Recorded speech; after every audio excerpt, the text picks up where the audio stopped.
All right, hi all to Hello. Hi there, Open Source Antibiotics Series 2 on Friday, January 29th, 2021. And I'm going to immediately share this beautiful new issue that Dana has made for us, which is here. And just quickly to whip through some things. So all the chemistry is stalled at the moment, just while people are out of the lab and while we've got lockdown restrictions and stuff, but that will start to lift in the coming weeks.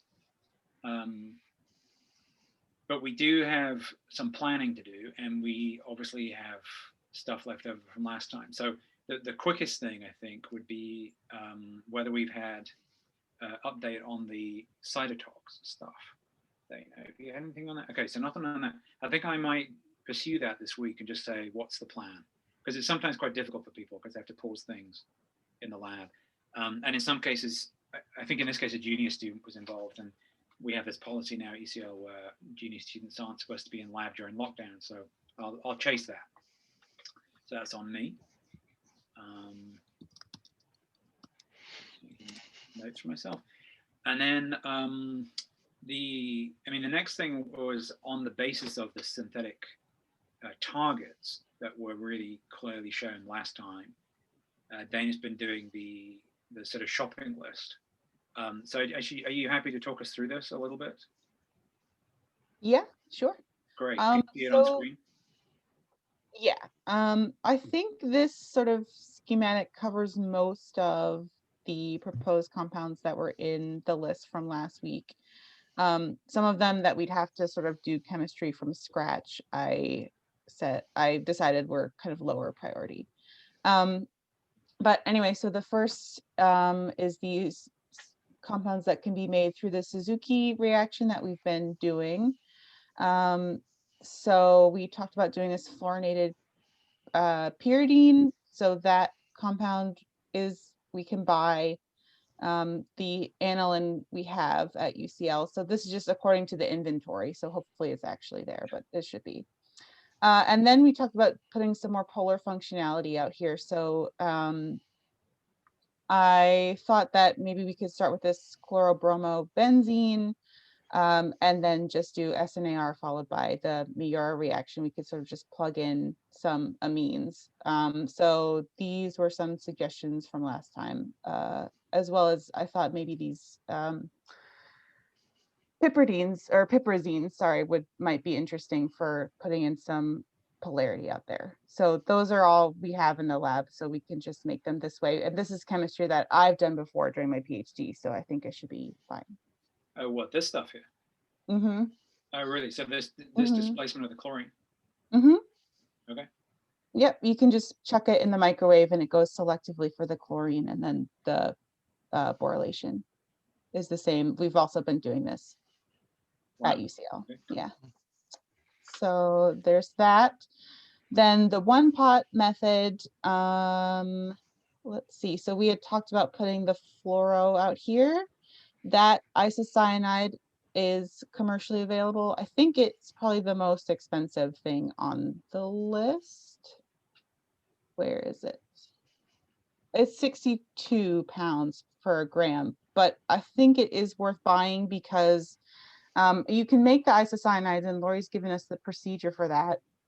But I was thinking that the first time we do it, it would be good to sort of not have to mess around with this, and then we can just sort of get a feel for how the one pot procedure works. Okay. And then obviously these two building blocks we'll use a lot of. So the 2-amino pyridine we have, the aldehyde we can buy, and this terbium catalyst we can buy. It's actually not that expensive. You ever done a reaction with ytterbium before? No. No, I've never done it either. That's kind of cool. Yeah. So Lori and some chemists at Northeastern have done this procedure before, so we have their experimental that we can follow. And then these are some of the aldehydes that we were sort of thinking about with the 5-membered heterocycles. So the oxazole is pretty expensive, but the other ones are available, so we can go ahead and purchase those. And then we just need sort of one reagent for making the isocyanides that we don't have. So I can go ahead and buy that, and then we can see what sort of aryl amines we have that we would want to explore. Great. That's really clear. Cool. And then the core that Chris, you suggested, I did a quick SciFinder search, and I think our best bet is to go with this Ullmann coupling with aryl bromide. So we have a bunch of those at UCL. These are some of the ones I picked out that I thought might be interesting. And then everything else for that chemistry we have. We have to buy the starting material, but otherwise we're good to go. Would it be worth putting a benzyl bromide in there as well, just to move the aromatic ring out one carbon, one atom? Yeah, we could do that. Yeah, I think that's a good idea. And yeah, I mean that will. I'm assuming we'll have some of those in house. Yeah, I just sort of picked out ones that I thought looked, more interesting or more related to things that we are looking at. So we haven't currently. We know we usually need something in the para position though, so probably best to start with the benzofuran. Get a potency on that. That would be the best thing to start with, and then we can start playing with it. Or if we, I mean, it depends what's. You could just make it a small array of compounds. Yeah. That was your advantage. That was your perceived advantage here, Chris. Right? Yeah. Great. Yes, so I think that's it for what we have to be going on with, which is a decent amount of stuff. So yeah, hopefully this chemistry will be fine, no issues. Yeah, but it's all quite divergent, which is great. All right, fantastic. Okay, so I guess there are various costs here, so we just got to put things on the list, and I'll take a look at it. I guess you've already made the list, right? So yeah, the list. I think there's a link to it in this GitHub issue. Most things are, like 20-ish pounds a gram or something, or even cheaper than that. Right. Most of them are fine. Okay. Great. Thanks. Perfect. The other thing that we, I guess, needed to talk about was the mechanism of action stuff from last time. So we had the session with Lee last time, which was great, and we worked through a few things there, and Dana's been through the last meeting and made notes here, which look really comprehensive, which is great. There were, some suggested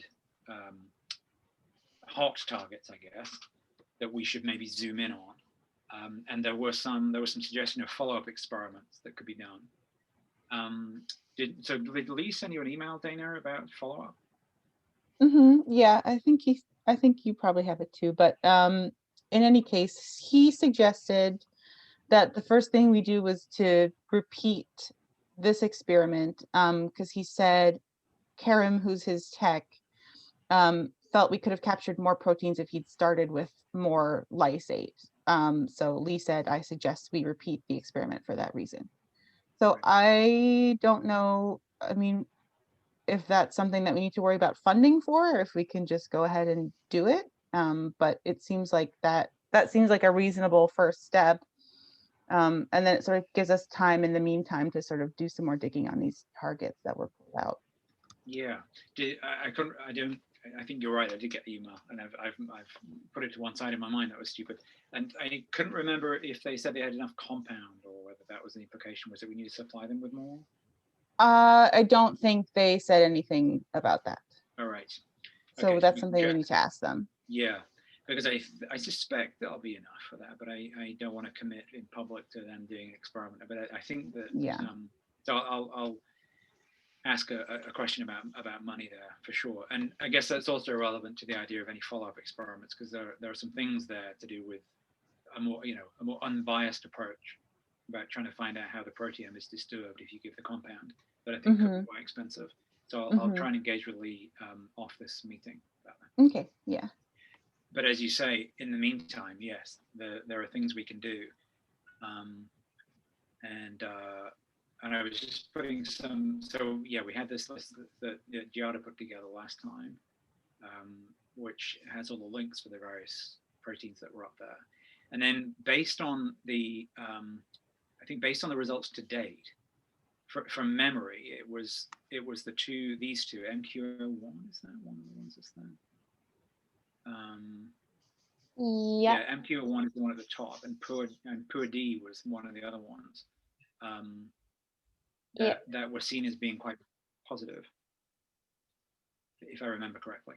And so, the question, I guess, when you see things like that, is whether these are known targets already. Is somebody already designing something versus these? Does somebody already have the protein? Is someone already investigating it as a target? Does somebody already have it as in an assay? And is it known somehow to be an essential target? So I think some of these questions we can ask now, maybe, and start with those two perhaps. So Giada, I didn't know if you wanted to take on some of this maybe as a bit of lit, following up with what you did. Yeah. Because this is kind of relevant to your project, which you're officially starting in a couple of weeks, right? But okay, yeah. Which is, at the moment is online. Giada was meant to be doing a practical project, and that may happen later in the year if we can lessen restrictions. But at the moment we're in a virtual mode. So this seems like quite a good thing to get involved in sort of seeing whether or not any of these targets are, obvious things we should be looking at already. So yeah, are they known targets? Is anyone working on them recently in a way that we might be able to collaborate with them to see if there's any inhibition or, and so on and so on and so on. I guess maybe start with those, see how you go. The first enzyme is the MQ01 is a respiratory chain enzyme. So it might be possible we could just do energy measurements on the cells. Yeah, I mean, I want to be sure of where we are. So if there's already someone around who is working on these, I have no idea. So it'd be great to do that search first. Or even if they're in the same pathway and things like this. Do you want that I search like every protein, or? For the moment, just start with those two and just sort of see what you can find. And then based on what you find, we can sort of help and advise about whether we've answered all the kind of obvious questions. Okay. Pathway. Okay. Yeah. However, if there is, let's say in UCL, right, there's someone who is already looking at one of these targets and happens to have an assay up and running that we can evaluate. That would be a bit embarrassing if we missed that. So once you've had a look at the couple which are the most promising, just see if you can find out something about whether any of these others are, existing known drug targets to the antimicrobial community. Okay. I suspect some of them are, but I haven't done the search. I think so. A little bit of search. Great. Okay. Okay, and this issue is a good place to put them there. Oh wow, real time update from Dana. Yeah, I was just thinking about it, and so these are all the targets that I listed above, but then I've just screenshotted the Excel sheet with the actual fold change values. I thought that might be useful for us to look at. Right, and so it was Lee was saying, as expected, the downs were more interesting than the ups. Yeah. Yeah, okay, and so they're all much of a muchness in terms of values. I guess soda is the best, but soda doesn't have an up or down, right? SODA, I think I must really be staring at too many numbers because it actually doesn't look like a dose-dependent response. Or maybe ignore that one. Okay. Right, because it's like negative 0.1, positive 0.4, negative 1.4. So that's yeah. But it could mean that you're just getting a higher doses, you're getting other activities coming in. Mm-hmm. Could it? Yeah.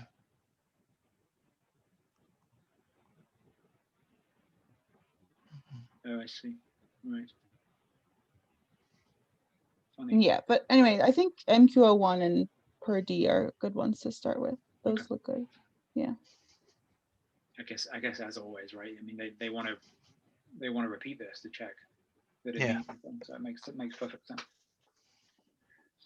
Okay, great. So that gives us a starting point, and I'll follow up with Lee after this meeting. I'll send a note on that.